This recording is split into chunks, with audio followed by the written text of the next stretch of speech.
Assalamualaikum warahmatullahi wabarakatuh. Salam sejahtera, Om Swastiastu, Namo Buddhaya, dan salam kebajikan untuk kita semua. Selamat datang di video pembelajaran implementasi kurikulum Merdeka, belajar kreatif, aktif mandiri, dan setara. Sebelumnya, pertama-tama kami ucapkan kepada kalian yang telah menjadi peserta didik di PKBM Tanda Genap. Semoga kalian bisa menjadi pembelajar yang kreatif, aktif, dan mandiri. Sebelum memulai pembelajaran, marilah kita berdoa menurut agama dan kepercayaan masing-masing, agar materi yang kita pelajari dapat berguna dan menjadi limpah yang bermanfaat bagi kita semua. Amin.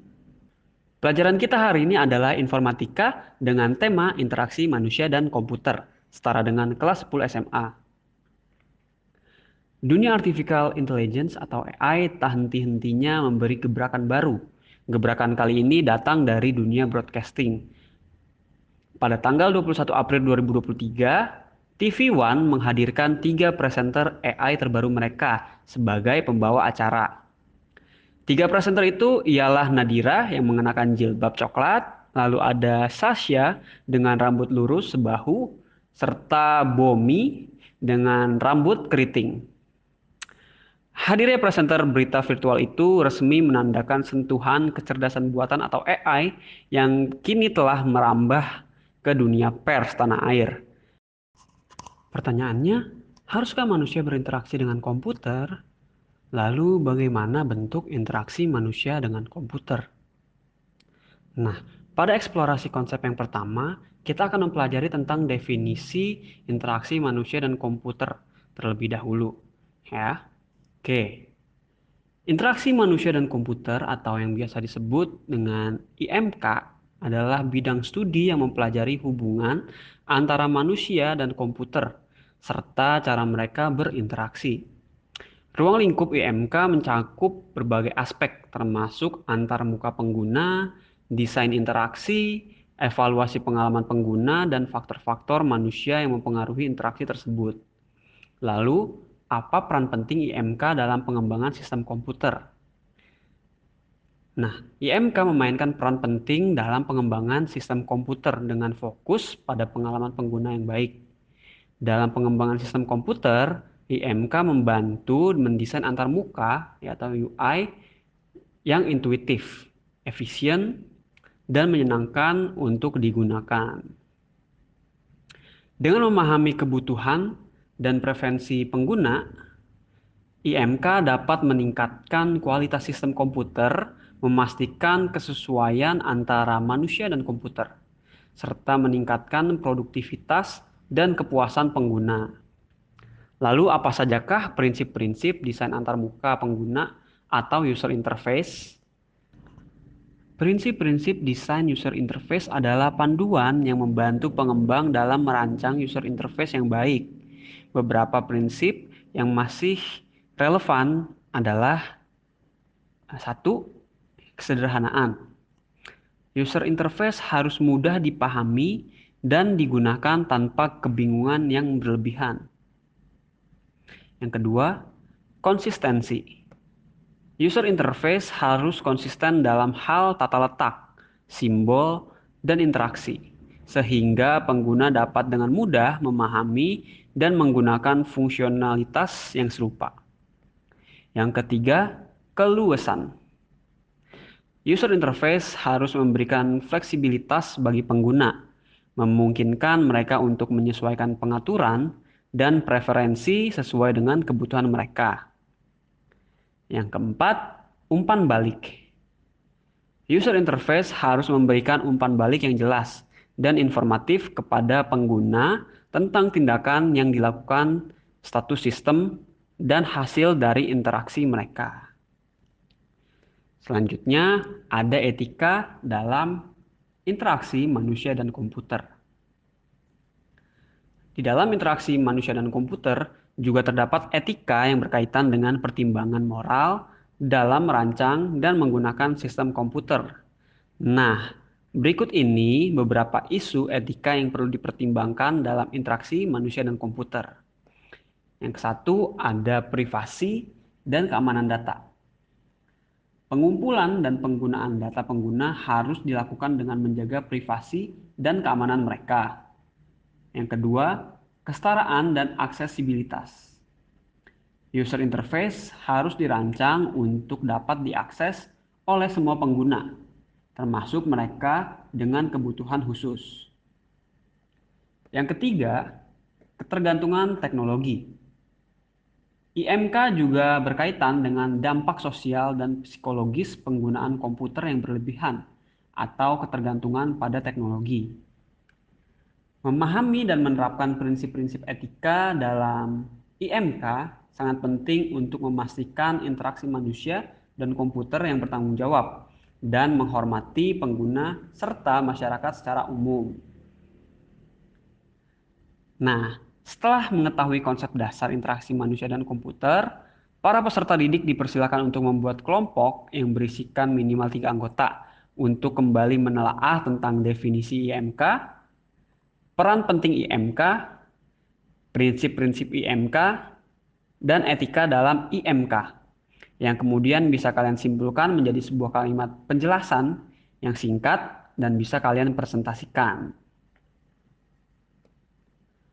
Nah, selanjutnya, sebuah sistem komputasi terdiri atas perangkat keras dan perangkat lunak yang saling berinteraksi. Interaksi antarmuka seringkali digunakan untuk menghubungkan perangkat satu dengan perangkat lainnya, mulai dari perangkat masukan dan keluaran yang dikendalikan oleh sistem operasi. Dan kemudian dapat ditambahkan berbagai aplikasi yang dapat dipakai oleh pengguna. Berbagai macam jenis interaksi dapat dilakukan oleh pengguna dengan sistem komputer, diantaranya sebagai berikut.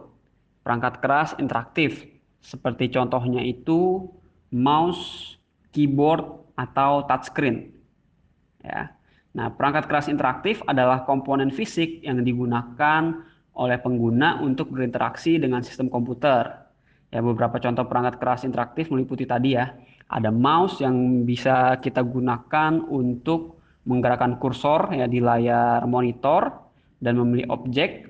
Lalu ada keyboard ya, digunakan untuk memasukkan data atau perintah melalui tombol-tombol yang tersedia. Lalu ada touchscreen yang menggabungkan layar sentuh ya, dan tampilan grafis yang memungkinkan pengguna untuk berinteraksi langsung dengan elemen di layar dengan menggunakan sentuhan jari. Nah, yang kedua, perangkat lunak user interface. Sebagai contoh GUI atau command line interface. Ya. Perangkat lunak user interface ya, atau kita bisa sebut user interface adalah perangkat lunak yang digunakan untuk memfasilitasi interaksi antara pengguna dan sistem komputer. Beberapa contoh user interface ya termasuk GUI ya atau graphical user interface. Ya. GUI menggunakan elemen grafis seperti icon, menu, dan jendela untuk memudahkan pengguna dalam berinteraksi dengan sistem melalui interaksi visual. Lalu, command line interface menggunakan teks dan perintah yang diketikkan pengguna untuk berinteraksi dalam sistem. Yang ketiga, metode input dan output data. Sebagai contoh, voice recognition dan gesture recognition. Metode input dan output data mencakup cara pengguna memasukkan dan menerima informasi dari sistem komputer. Beberapa contoh metode input dan output data meliputi sebagai berikut. Ya, voice recognition atau pengenalan suara. Menggunakan teknologi untuk mengubah ucapan pengguna menjadi perintah yang dapat dimengerti oleh sistem. Contohnya seperti Google, ya kita tinggal menyebut "Oke Google", dia langsung mempersiapkan atau bersiap untuk menerima perintah dari kita. Yang selanjutnya ada gesture recognition atau pengenalan gerakan. Menggunakan sensor untuk mendeteksi gerakan tangan atau tubuh pengguna sebagai input untuk sistem komputer. Ya, sebagai contoh kita melakukan selfie tapi tanpa menyentuh layar dari smartphone kita. Nah, itu adalah salah satu contoh gesture recognition. Lalu yang keempat adalah faktor manusia dalam IMK, yaitu ada kognitif dan ergonomi. Faktor manusia dalam IMK melibatkan pemahaman tentang karakteristik dan keterbatasan manusia dalam berinteraksi dengan sistem komputer. Nah, beberapa faktor yang penting meliputi sebagai berikut. Faktor kognitif. Faktor kognitif melibatkan proses mental seperti persepsi, pemahaman, dan pengambilan keputusan yang mempengaruhi cara pengguna berinteraksi dengan sistem. Yang kedua, ergonomi. Ergonomi mempertimbangkan desain antarmuka dan perangkat keras agar sesuai dengan ergonomi tubuh manusia, mengurangi kelelahan dan cedera yang mungkin terjadi akibat penggunaan yang tidak nyaman atau tidak tepat. Nah, memahami komponen-komponen ini membantu pengembang dan pengguna sistem komputer untuk merancang dan menggunakan interaksi yang efektif, efisien, dan sesuai dengan kebutuhan pengguna. Nah, selanjutnya adalah kolaborasi dalam sistem komputer. Dari semua uraian di atas, terlihat bahwa di dalam sebuah sistem komputer, perangkat keras berkolaborasi dengan perangkat lunak aplikasi atau piranti lain melalui sistem operasi. Sistem operasi pun berkolaborasi dengan aplikasi untuk berinteraksi dengan pengguna. Kolaborasi itu menghasilkan sebuah sistem komputasi yang akan bermanfaat bagi pengguna. Komputer tunggal seperti seorang manusia yang di dalam tubuhnya beroperasi sistem-sistem yang berfungsi sesuai peran dan setiap organ tubuh. Pikiran manusia akan menggerakkan tubuh seperti tangan, kaki karena adanya sistem syaraf. Indra penglihatan, peraba, perasa akan memberikan sinyal kepada sistem syaraf untuk membuat manusia bereaksi, bergerak, dan melakukan tindakan. Inilah yang menjadi dasar manusia menciptakan robot-robot yang bertindak dan berperilaku sesuai program yang disimpan dalam robot tersebut. Pada sistem-sistem otonom, sistem komputasi tidak hanya berkomunikasi dengan manusia, tetapi juga berinteraksi dengan alam sekitarnya. Perekam gambar, suara, dan sinyal lainnya akan dapat mengirimkan data ke sistem untuk diolah. Inilah dasar dari sistem IoT atau Internet of Things, di mana di sekeliling manusia dipasang perangkat-perangkat yang mampu menangkap data dan mengirimkan ke komputer. Dalam sebuah komputer, komponen-komponennya saling berhubungan. Demikian juga antara satu komputer dan komputer lainnya akan berhubungan melalui jaringan, mulai dari jaringan lokal sampai jaringan global internet. Berikut penjelasan ringkas tentang kolaborasi tersebut. Bahwa dalam sistem komputer terjadi interaksi dan kolaborasi. Ini dapat dijumpai dalam kehidupan sehari-hari seperti software yang digunakan di sebuah toko, warnet, kantor, rumah sakit, dan sebagainya. Seperti ketika melakukan instalasi program aplikasi penyajian payroll ya, di komputer atau di laptop kantor yang datanya masih perlu diolah dengan pengolah lembar kerja. Contoh lainnya ialah ketika membeli laptop baru dan akan membuat laporan di dalamnya, perlu menginstal sistem operasi terlebih dahulu sebelum aplikasi pengolah kata. Hal ini menunjukkan bahwa kedua software di atas saling bekerja sama satu sama lainnya. Sebuah software bergantung pada software lainnya. Salah satu contoh dari interaksi hardware dengan sesama hardware ialah saat kita mencolokkan sebuah perangkat keras dengan perangkat keras lainnya. Misalnya mencolokkan flash disk atau mouse ke komputer. Saat kita mengambil foto menggunakan webcam yang ada pada komputer dan kemudian hasilnya akan dicetak menggunakan printer. Apakah ini interaksi antar perangkat keras? Pada kasus ini, webcam akan mengirimkan gambar ke komputer dan gambar yang akan dicetak ke printer dibuka oleh aplikasi lain.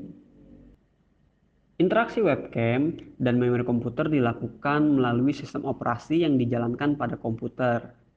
Interaksi antar perangkat keras ini membutuhkan perangkat lunak sebagai perantara.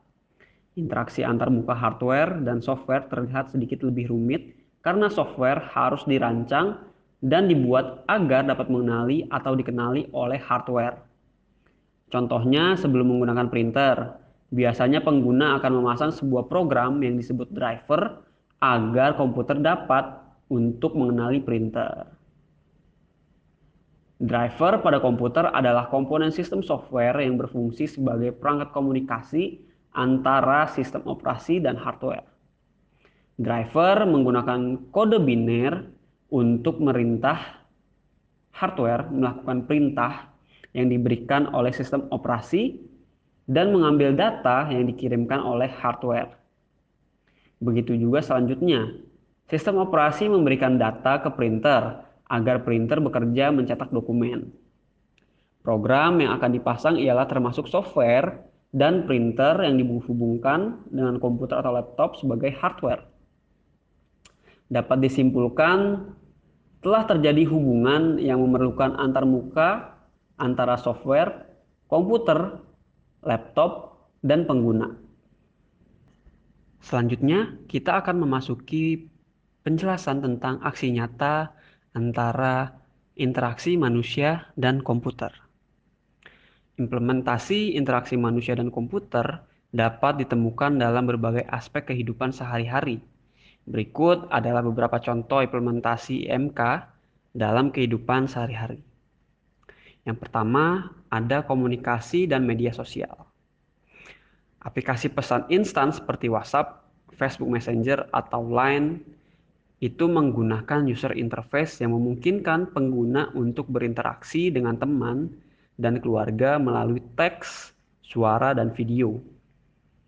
Media sosial seperti Facebook, Instagram, dan Twitter juga menggunakan user interface untuk berbagi konten, berinteraksi dengan pengguna lain, dan mengakses informasi. Yang kedua, transportasi online. Aplikasi transportasi online seperti Uber, Grab, atau Gojek menggunakan user interface yang memungkinkan pengguna untuk memesan kendaraan dengan mudah, melacak perjalanan, dan melakukan pembayaran elektronik. Antarmuka ini juga memungkinkan pengguna untuk memberikan umpan balik atau feedback tentang pengemudi dan pengalaman perjalanannya. Lalu yang ketiga, pembelajaran jarak jauh. Dalam situasi pembelajaran jarak jauh, interaksi manusia dan komputer memainkan peran kunci dalam memfasilitasi komunikasi antara siswa dan guru. Platform video konferensi seperti Zoom atau Google Meet menyediakan user interface yang memungkinkan pengguna untuk berpartisipasi dalam diskusi, mengirim tugas, dan berinteraksi dengan materi pembelajaran. Yang keempat, belanja online. Platform e-commerce seperti Tokopedia, Shopee, atau Lazada menggunakan user interface yang memungkinkan pengguna untuk menjelajahi dan membeli berbagai produk secara online. Antarmuka ini menyediakan fitur pencarian, filter, dan metode pembayaran yang nyaman untuk pengguna.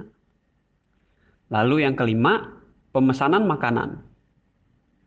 Aplikasi pemesanan makanan seperti GoFood, GrabFood, atau Shopee Food menggunakan user interface yang memungkinkan pengguna untuk memesan makanan dari berbagai restoran, melacak pesanan, dan melakukan pembayaran.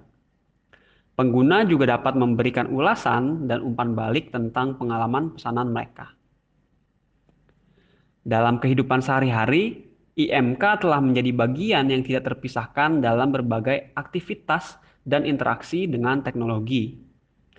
User interface yang baik dan fungsional memudahkan pengguna untuk berinteraksi dengan sistem komputer secara efektif, meningkatkan kenyamanan, efisiensi, dan pengalaman pengguna secara keseluruhan. Nah, itulah materi tentang interaksi manusia dan komputer hari ini. Sebagai penutup, silahkan kalian membuat sebuah video dengan menggunakan Zoom atau Google Meet dan menjelaskan kembali tentang mengapa manusia harus berinteraksi dengan komputer dan bagaimana bentuk interaksi manusia dengan komputer sebagai assignment kalian pada materi pembelajaran hari ini. Demikian pembelajaran kita hari ini. Sampai bertemu lagi di video implementasi kurikulum merdeka lainnya. Sampai jumpa.